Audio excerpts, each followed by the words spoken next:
Mr. Speaker, I yield myself such time as I may consume. The gentleman from Virginia is recognized for as much time as he wishes to use.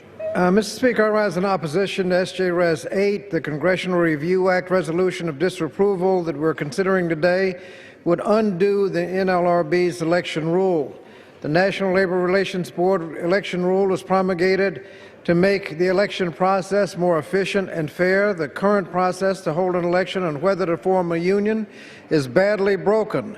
After workers have filed a petition to hold an election, bad actors can use frivolous litigation to stall an election for months, even years. Election delays can provide opportunities for unscrupulous employers to engage in threats, coercion, intimidation of workers. These delays can be exploited to violate the workers' rights, including firing pro-union workers or threatening to close the plant if the workers choose to vote a certain way. And we all know that the sanctions against violations are insufficient to deter the unscrupulous activities, including firing pro-union employees.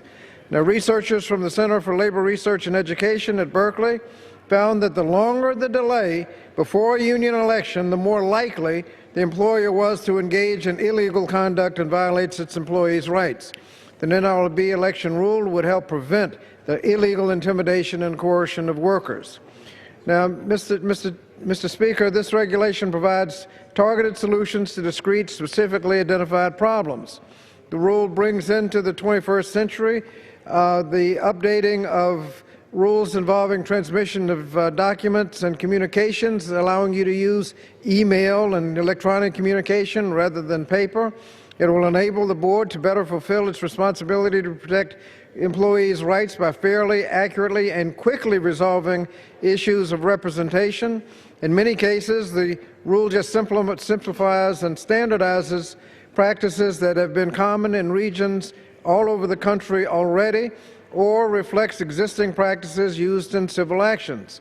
The rule does not change substantive law involving elections. It just makes sure that you can have a timely election.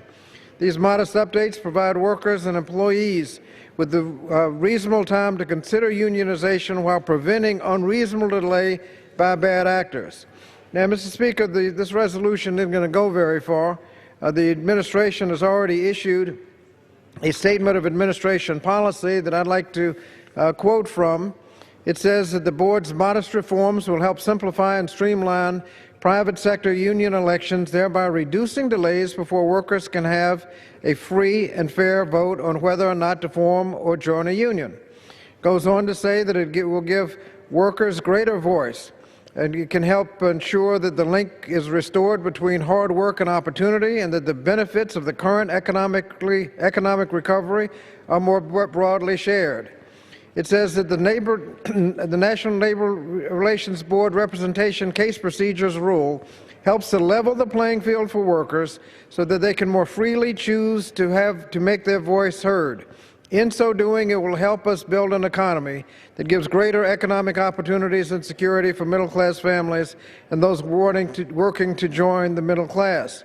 It concludes, Mr. Speaker, that if the President were presented with H.J. Res. 8, his senior advisors would recommend that he veto the resolution. Mr. Speaker, we ought to spend more time, instead of working on this resolution and wasting time on this resolution, we should be addressing job creation, stagnating wages, and economic inequality, and working to improve opportunities for Americans rather than considering this resolution. Mr. Speaker, I reserve the balance of my time. Gentleman from